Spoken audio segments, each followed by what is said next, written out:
નમસ્કાર મિત્રો, સ્વાગત છે આપ સૌનો અમારી યુટ્યુબ ચેનલમાં। તો મિત્રો, હાલની આપણે વાત કરીએ તો ગુજરાત વેધર અપડેટને લઈને ગુજરાત વેધર ફોરકાસ્ટ નવી માહિતી મળી રહી છે।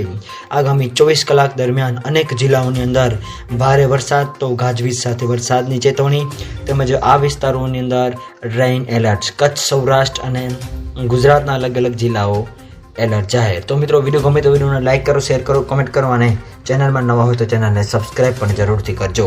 તો મિત્રો, હાલની આપણે વાત કરીએ તો ગુજરાત વેધર ફોરકાસ્ટની અંદર હવામાન વિભાગની સૌથી મોટી આગાહી અનુસાર રેઇન એલર્ટ આપવામાં આવ્યું છે। સૌરાષ્ટ્ર, કચ્છ સહિતના અલગ અલગ ભાગોની અંદર તેમજ ઉત્તર ગુજરાતના, મધ્ય ગુજરાત, દક્ષિણ ગુજરાતના અલગ અલગ જિલ્લાઓની અંદર ગાજવીજ સાથે તો અમુક અંશે હળવોથી મધ્યમ વરસાદ જોવા મળશે। આ સાથે સાથે આગામી 24 કલાકની જો મિત્રો આપણે વાત કરીએ તો રાજ્યના અલગ જિલ્લાઓની અંદર છૂટોછવાયા સ્થળોએ ગાજવીજ સાથે તો મધ્યમથી હળવો વરસાદ જોવા મળી શકશે।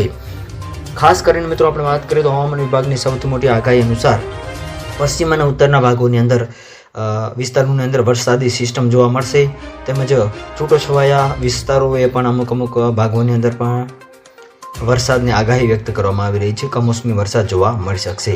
આ સાથે સાથે સૌરાષ્ટ્રના વિસ્તારોની આપણે મિત્રો વાત કરીએ તો જામનગર, રાજકોટ, મોરબી, સુરેન્દ્રનગર, દેવભૂમિ, દ્વારકા વગેરે વિસ્તારોની અંદર વાદળછાયું વાતાવરણ જોવા મળશે તો અમુક વિસ્તારોની અંદર કમોસમી વરસાદ પણ જોવા મળશે। ઉત્તર ગુજરાતના વિસ્તારોની વાત કરીએ તો બનાસકાંઠા, પાટણ, મહેસાણા, સાબરકાંઠા વગેરે વિસ્તારોની અંદર વરસાદી ઝાપટા જોવા મળી શકે છે, વાદળછાયું વાતાવરણ જોવા મળી શકે છે।